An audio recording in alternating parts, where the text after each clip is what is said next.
Reverendíssimo Padre Nilci, queridos irmãos e irmãs presentes nesta Igreja Matriz de Santa Rita de Cássia, queridos internautas que nos acompanham pela rede Santa Rita de Comunicações e pela web rádio Ativa Comunicações. Hoje nós estamos no terceiro domingo do mês de agosto. E esse mês das vocações, neste final de semana, nós lembramos a vida consagrada. De modo especial, os religiosos, as religiosas, né?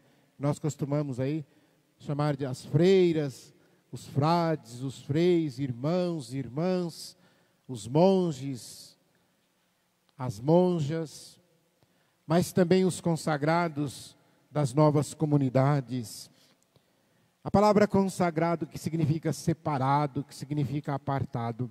Aquele que Deus separa para uma missão, aquele que Deus aparta para uma missão e que Ele dá os dons necessários para aquela missão.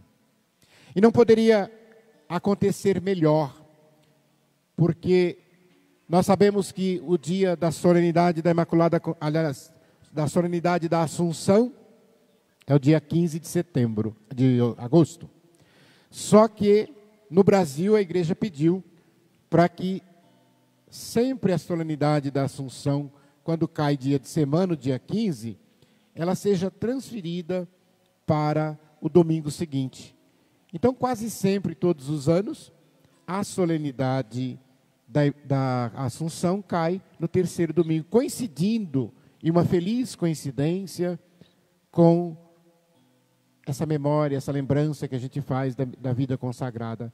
Porque Maria, ela é consagrada por excelência, ela foi apartada, ela foi separada desde o ventre da sua mãe, porque foi concebida sem a mancha do pecado. Ela é toda imaculada. Maria é modelo de consagração a Deus, é modelo de serviço ao próximo.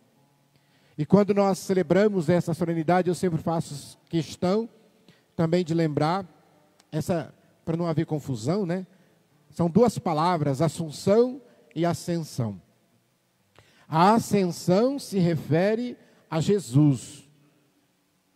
Se refere à segunda pessoa da Trindade. Jesus, ele ascende aos céus por força própria, porque ele é Deus. Mas, quando nós falamos de Assunção, nós estamos falando aquela que é levada. Porque Maria não é Deus, então ela não tem força própria. Ela é levada, e quando nós olhamos para a imagem da Senhora Assunta, nós vemos que aos pés aparecem nuvens, anjos, porque ela é levada pela força dos anjos aos céus. E hoje, por isso que no livro do Apocalipse, que nós ouvimos na primeira leitura, ela é comparada com a igreja. Maria é a imagem da igreja. A igreja que é glorificada, então, na Assunção. Aquela criatura que atinge a plenitude. É a mulher vestida de sol, coroada com 12 estrelas. É a mãe que nos espera, é a mãe que nos convida.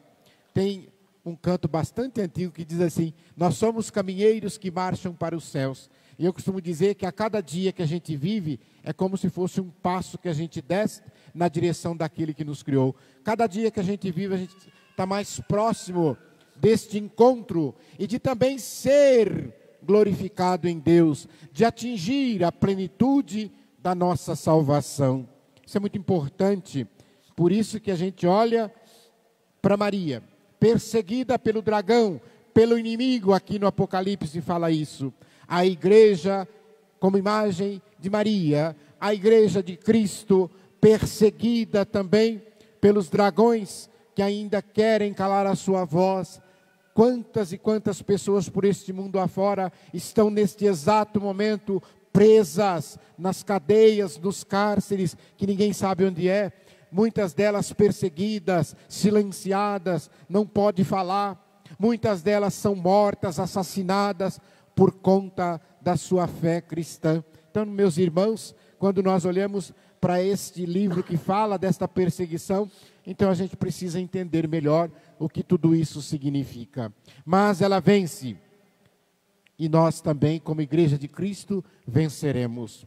Depois, Paulo, na carta aos Coríntios, ele faz a advertência de que em Adão todos morrem por conta do pecado, mas em Cristo todos reviverão por conta da graça.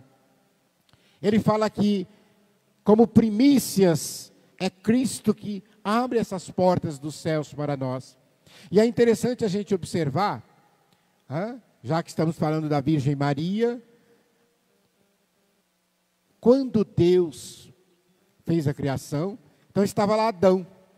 Deus tira do homem, tira de Adão, da carne de Adão, a matéria-prima para Eva. Então, ou seja, a mulher vem da matéria-prima do homem, ela é tirada do homem, diz uma parte ali próxima à costela. E essa mulher chamada Eva é considerada aquela que traz, então, deixa o pecado entrar no mundo que causa a nossa perdição. E é interessante porque quando nós olhamos para Maria, a Virgem Maria é o contrário. Jesus sai de dentro dela. Não, ou seja, toda a humanidade de Cristo vem de Maria. Se nós podemos dizer toda a humanidade de Eva vem de Adão, toda a humanidade de Jesus Cristo vem da Virgem Maria, aquela que é imaculada. E olha que importante nós olharmos, porque quando o anjo faz a saudação a Maria, ele usa a palavra Eva do contrário na nossa tradução aqui, é claro, estamos falando isso, né? Mas se vocês prestarem atenção, o anjo diz assim, ave cheia de graça. Ave é o contrário de Eva. Contrário porque se Eva trouxe o pecado, Maria nos trouxe a salvação, Maria nos trouxe Jesus Cristo. Olha que coisa bonita, o apóstolo Paulo nos faz recordar. Por isso que Jesus é chamado de um novo Adão. E o que fez a diferença na vida de Maria foi justamente a ação do Espírito Santo, porque ela foi uma mulher que não duvidou. Quando o anjo faz esse anúncio, ela simplesmente pergunta, mas ela não duvida em momento algum. E ela não sabia o que iria acontecer, mas ela aceita a missão. Que nós possamos olhar para esta mulher também e lembrar, quando Deus nos chama, a gente não dá desculpa. Porque Maria poderia dizer, falar para o anjo, né? Mas eu estou noiva, deixa eu conversar com meu noivo primeiro, para ver se eu posso aceitar essa missão. Maria poderia ter dito, não, eu tenho que falar com as minhas amigas, para ver o que elas acham. Não, ela disse sim. E às vezes nós, quando Deus nos chama para uma missão, a gente diz, eu preciso pensar, não sei se vai dar tempo, não sei se vou dar conta, não sei se a minha mãe vai deixar, se meu pai, se a minha mulher vai gostar, e a gente acaba procrastinando, a gente acaba deixando as coisas de Deus num segundo plano. Quando nós homens descobrimos nesta vida o sentido da nossa vocação para o amor, de fazer um pouquinho do reino acontecer aqui nesta terra, assim como Maria faz, e que Isabel percebe, porque no Evangelho, Isabel vai dizer, a criança pulou no meu ventre, porque eu sinto aqui a mãe do meu Senhor. Olha que coisa interessante, ela diz a mãe do meu Senhor, para aqueles que não querem aceitar o dogma da maternidade divina de Nossa Senhora, cuja solenidade a gente sempre celebra no dia 1º de janeiro. Quando Maria, ali neste anúncio, aceita, diz o sim, a encarnação do Verbo acontece. E a partir daquele momento eu fico pensando assim, padre, aquela caminhada que Maria faz, de onde ela estava, subindo as montanhas até a casa de Isabel, é a primeira procissão eucarística. Porque Maria naquele momento ela era o ostensório, porque Cristo vivo estava dentro dela. Ela caminhava com aquela luz em seu ventre, porque ali estava Jesus. E é por isso que Isabel percebe. E às vezes nós não paramos para prestar atenção, mas quando a gente vem aqui na fila e comunga, nós também nos tornamos sacrários vivos, porque Cristo está dentro de nós. Nós nos tornamos como Maria, sacrário vivo, portador de Deus. Nós poderíamos dizer, é como se estivéssemos grávidos de Deus. E se estamos grávidos de Deus, devemos gerar Deus na nossa vida, gerar Deus para a vida daquelas pessoas que nos cercam. E lembrar também, esta solenidade, eu costumo dizer, ela não é uma solenidade mariana. Porque, na verdade, ela é a festa da vitória de Deus, ela é a festa da vitória do Cristo sobre o mal, sobre a morte. Ela é a festa da Páscoa do humano, porque aqui a humanidade de Maria entra agora no céu. Como ela tinha carne incorruptível, por isso que ela entra em alma e corpo, em espírito, nos céus. A gente fala assim, nós morremos, nosso corpo é corruptível, volta para o pó. Mas o de Maria não. Para nós entendermos esse dogma da Assunção, proclamado pelo Papa Pio XII, no dia 1º de novembro de 1950. É o último dogma mariano proclamado. Mas não que a partir de 1950 Nossa Senhora foi assunta ao céu. Não, ela foi assunta na sua morte.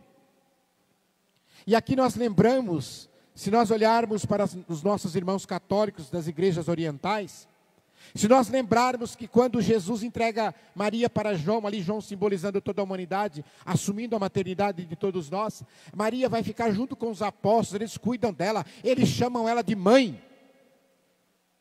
É por isso que quando ela parte, eles ali se recusam, e as igrejas orientais até hoje, eles não dizem que Maria morreu, eles dizem, e eles também lá, nessa solenidade aqui, geralmente não chama a solenidade da Assunção de Nossa Senhora, chama a solenidade da dormição de Nossa Senhora, porque eles dizem, ela dormiu no Senhor. E a exemplo de seu filho, que também não está no túmulo, ela não vai para o túmulo, porque ela é elevada à glória dos céus em corpo e alma. Pelos méritos dela? Não, pelos méritos do seu filho Jesus Cristo. Que nós possamos lembrar também que tudo aquilo que Deus já fez, está fazendo, e o que Ele ainda vai fazer por nós, não é por mérito nosso, é pelos méritos do Cristo ao qual nós professamos a fé. E a gente precisa sempre lembrar disso. A crença de que Maria tem esse respeito, às vezes a gente diz assim, nós aqui cristãos católicos romanos, muita gente fala que nós temos a devoção à Nossa Senhora, mas a gente não chega nem aos pés deles. Aqui a gente chama Maria, né? A gente fala de qualquer jeito. Os cristãos orientais não. Eles não falam Maria. Eles falam a Santíssima Virgem, a Santíssima Mãe de Deus, a Santíssima Virgem Maria. E todas as vezes que eles falam o nome de Nossa Senhora, eles fazem uma pequena inclinação, uma pequena reverência em respeito ao nome da Mãe do Salvador, em respeito ao nome de nossa Mãe do céu. Meus irmãos, São Luís, nós temos muitos santos e santas que escreveram sobre Nossa Senhora. Eu vou lembrar aqui 3.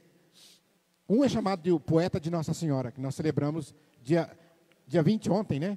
A sua memória, São Bernardo de Claraval. Tem muitos escritos sobre Maria. Por isso que ele é chamado, os poemas de Nossa Senhora mais belos são de São Bernardo de Claraval. Nós temos São Luís Maria Grignon Montfort, que todos vocês conhecem, né, pelo verdadeiro tratado da devoção à Virgem Maria, que ele escreveu, esse livrão. E ele diz assim, Deus reuniu todas as águas e chamou de mar. Deus reuniu todas as graças e chamou de Maria. Não é coisa linda? Ele dizendo isso. Santo Irineu, ele vai dizer que Eva foi orgulhosa, foi desobediente. E por isso que para desatar o nó que Eva deu, Deus precisava de uma criatura que fosse humilde, uma criatura que fosse obediente.